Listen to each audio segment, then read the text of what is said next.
Hello guys, welcome to my channel where stories filled with revenge, moral lessons and love are told.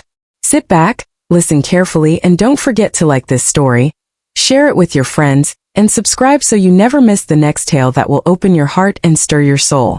I never imagined that fatherhood would bring me here to a place where my own daughter's happiness felt like it was balanced on a fragile thread, tied to a man I had every reason not to trust. Clara was my pride, my joy, the echo of my late wife Miriam's laughter and warmth. After Miriam's passing, Clara became the one light that kept me steady in this world. I worked, I endured, I kept my silence, because I wanted her to grow without the heavy shadow of grief. Yet here I was, staring down the possibility that she was walking straight into the arms of a man whose family name made my stomach twist with unease. The Carver family. In our city, their name was not whispered with respect. It was spoken with the sort of nervous chuckle people used when they tried to cover something ugly with politeness. Everyone knew the scandals. Old reports of corruption in their business dealings, of bribes passed quietly beneath tables, of environmental fines they shrugged off as though rules applied only to the poor. And then there were the personal humiliations. An older Carver son pulled over drunk at the wheel of his imported car, flashing the family name to avoid arrest, or the daughter's messy affairs splashed across social gossip columns. These were not rumors. They were stains that everyone saw, even if some tried to pretend otherwise. And now Adrian Carver wanted to marry my Clara. When she first brought him home, her eyes carried a glow that frightened me. That look is the same look Miriam once gave me. The same look that had melted my resolve all those years ago. Love has a way of blinding even the sharpest mind. Clara clung to him with that reckless, trusting faith only youth can afford, as though Adrian's presence was enough to explain away the world's ugliness. "Papa, you never give anyone a chance," she told me once, her voice trembling as she tried to balance between pleading and defiance. Adrian is not his family. He's different. Different. That word rolled through me like a stone scraping across bone. How many times had I heard that excuse used for someone who later proved to be exactly the same? I didn't lash out at her. I didn't forbid her. My Miriam's voice lingered in my head, gentle, steady, wise. Let her make her own mistakes, Henry. She'll learn. Your role is to guide, not chain her. Miriam always knew how to soften my temper, how to bend my pride without breaking me. Even now, years after she left this world, I still heard her when I wanted to shout, still felt her when my patience ran thin. So I studied Adrian instead. I listened when he spoke, watching how he shaped his words. I noticed how quickly he reached for his phone when Clara's story stretched too long, how his eyes flickered not to her face but to her silhouette, how his smile always seemed wider when there was someone nearby to admire it. He had polish, yes, but polish can hide rot. I had lived long enough to know that arrogance wears a fine suit. Clara thought I judged him too harshly, and perhaps in her mind I did. She didn't know that my life, quiet and ordinary as it seemed to her, was not built on simplicity but on strategy. For decades I had played the game of business, hiding behind modesty while building quietly. No one knew the full extent of what I owned, not even Clara. She believed her father was simply a retiree who had put away just enough to live peacefully.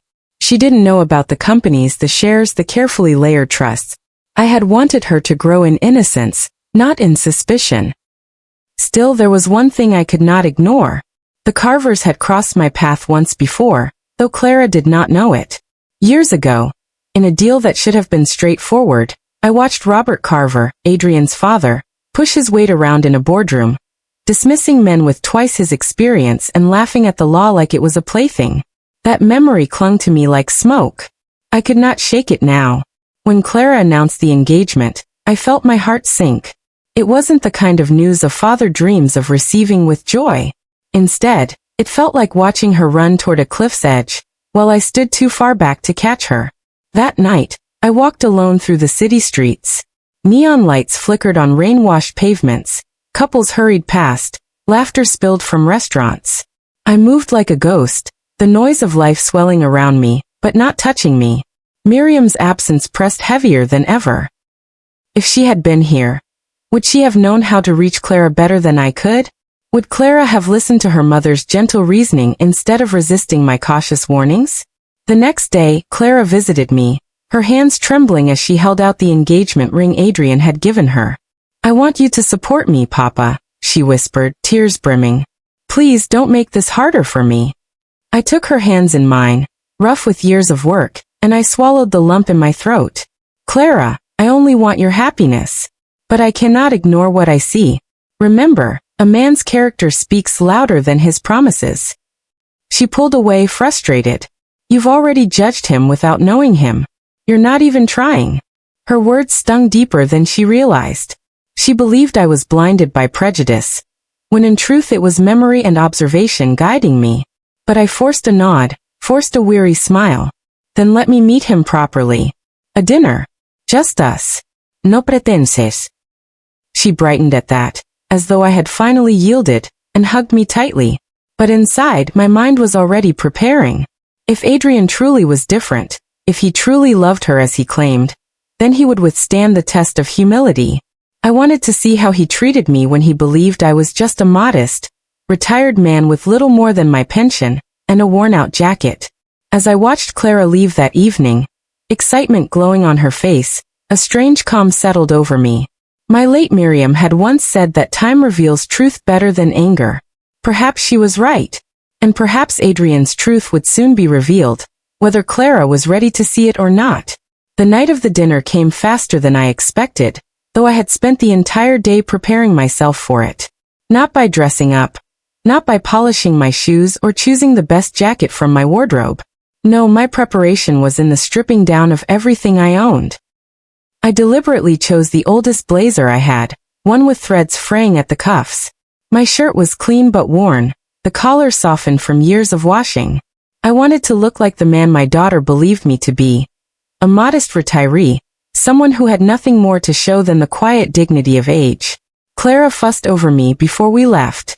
She smoothed the jacket on my shoulders and frowned. "Papa, you could have worn something nicer. Adrian's parents always dress well."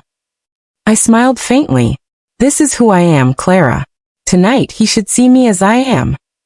She sighed, clearly embarrassed, but she said nothing more. She didn't know this was my test, not for me but for him. The restaurant Adrian chose was one of the finest in the city. Chandeliers dripped crystals from the ceiling, soft golden lights bathing the polished wood tables. Waiters glided like shadows, their black uniforms crisp, their voices hushed. It was the kind of place where the price of a single meal could feed a struggling family for weeks. I watched Clara's eyes widen with nervous delight. She had never been drawn to extravagance, but she wanted so badly to fit into Adrian's world. He arrived 10 minutes late. Not terribly late, but long enough to signal that his time mattered more than ours. His suit was sharp, tailored to perfection, a silver watch gleaming at his wrist. He kissed Clara on the cheek, murmuring something that made her blush, and then turned his eyes to me. "Mr. Hart," he said, using my surname with a clipped formality that carried no warmth. "Good to see you again." I extended my hand. "Adrian." His grip was strong, perhaps too strong, as if he wanted to prove something in that small gesture. He sat down quickly, motioning for the waiter without so much as a glance toward the menu. "We'll start with the house wine," he said, "and bring the seafood platter." "She likes shrimp," he added, nodding toward Clara. Something in his tone made me still. He didn't ask her what she wanted, he declared it. Clara smiled politely, grateful he remembered, but I caught the flicker of discomfort in her eyes. "So, Mr. Hart," Adrian began once the wine was poured, "Clara tells me you've been retired for some years now. It must be nice having so much free time, not having to worry about the grind." I took a slow sip of water. Yes, retirement has its peace, though sometimes free time can be heavier than work. He chuckled, shaking his head. "I wouldn't know about that. For me, work is life. Deals, expansions, partnerships, it's what keeps the blood pumping. Without that, I'd feel irrelevant." Clara shifted uncomfortably, glancing at me as if worried how I'd take the jab. I gave no reaction. Adrian leaned back in his chair, his voice smooth but tinged with arrogance. "Of course, not everyone's built for that kind of pressure. Some people are content with simpler things. Nothing wrong with that, of course. But in my world, it's all about ambition." There it was, the dismissal, subtle but sharp. To him, I was a man past my prime, irrelevant, content with scraps of life. He wanted me to know he lived in a different sphere, one where my presence was tolerated only because of Clara. I watched him closely as the evening unfolded. His words were polished, his stories exaggerated. He spoke of foreign trips, of deals his father had secured, of cars and clubs and parties. Every so often, he touched Clara's hand, but it felt like an afterthought, an accessory to his boasting rather than a gesture of affection. When the food arrived, he barely glanced at me before launching into another story about his future ambitions. In 5 years, he said, I'll be running the entire Carver Group. My father trusts me more than anyone. Clara will have everything she ever dreamed of. She won't have to live modestly. The way his eyes darted toward me when he said that word modestly was no accident. It was meant to sting. I set down my fork, meeting his gaze steadily. And what is it you think Clara dreams of, Adrian? He blinked, caught off guard, then smiled tightly. Every woman dreams of security, luxury, a life without worry. That's what I'll give her. Clara looked down at her plate, silent. She didn't correct him. I saw the small wince in her jaw, the way her hand gripped her napkin too tightly. She wanted to believe him, but part of her knew he didn't really see her, only what she could become as his wife. I leaned back, letting the silence stretch. Then I said softly, security isn't always found in wealth. Adrian's smile faltered for a split second, then returned stronger, sharper. With respect, Mr. Hart, I think that's something only men without wealth say. For the rest of us, money is freedom. Clara gasped quietly, her eyes flicking to me in apology. I could almost hear her unspoken plea, Papa, don't be angry. Don't ruin this. But I wasn't angry. I was calm. His words told me everything I needed to know. The dinner dragged on, heavy with his arrogance. He asked me nothing of my life, showed no curiosity about my thoughts. To him, I was a background figure, unworthy of deeper acknowledgement. He wanted Clara, yes, but more than that, he wanted the validation of conquering her world and remaking it in his image. When dessert came, I declined. My appetite was gone. Clara tried to hold the evening together with polite conversation, but I could see her tension. She loved him, but she couldn't ignore the shadows creeping into her heart. At the end of the night, as we stood outside waiting for the valet to bring his car, Adrian clapped me on the shoulder. Don't worry, Mr. Hart. Once Clara and I are married, you won't have to worry about her ever again. She'll be well taken care of. I looked him squarely in the eye, my voice steady. That's not what worries me, Adrian. His brow furrowed slightly, but he forced another smile and stepped into his car. The engine purred, the headlights flared, and he drove away, leaving me and Clara in the wash of exhaust fumes and city lights. Clara turned to me, her face pale. Papa, I know how he sounded, but he's under pressure. He's not always like this. I laid my hand on her shoulder. My dear, a man's true self is revealed when he thinks no one important is watching. Tonight he thought I was no one. Her eyes shimmered with tears, and she hugged me tightly, whispering, Please, Papa, just give him a chance. I didn't argue. I let her believe I would try. But inside, the truth was clear. Adrian Carver had already revealed himself. And though Clara couldn't see it yet, the day would come when his mask would slip in front of everyone. The wedding day dawned with skies clear and blue, the kind of morning people often call a blessing. Yet in my heart, I carried no sense of blessing, only the quiet heaviness of a man walking into a storm. Clara had chosen joy over caution, love over warning, and as her father I had decided not to stand in her way. I told myself I would let her see Adrian for who he was in her own time. But still, I couldn't escape the gnawing ache in my chest. The church was grand, draped with flowers that perfumed the air. Guests filled the pews, their chatter like a buzzing hive. I walked slowly, dressed once more in the same modest suit that Adrian had sneered at during our dinner. My role today was not to shine but to witness. I kept my head bowed, hands folded, ignoring the curious glances from the Carver guests who clearly wondered who I was. Some whispered, their eyes narrowing when Clara took my arm to walk down the aisle. When Adrian saw us approach, his smile was thin. He leaned toward his groomsmen and muttered something that drew a chuckle. As I placed Clara's hand into his, he whispered low enough that only I could hear. "Don't worry, old man. After today, she won't have to beg for scraps anymore." The words pierced me, but I kept my face calm. Clara was radiant, her happiness genuine, and I would not darken her day with anger.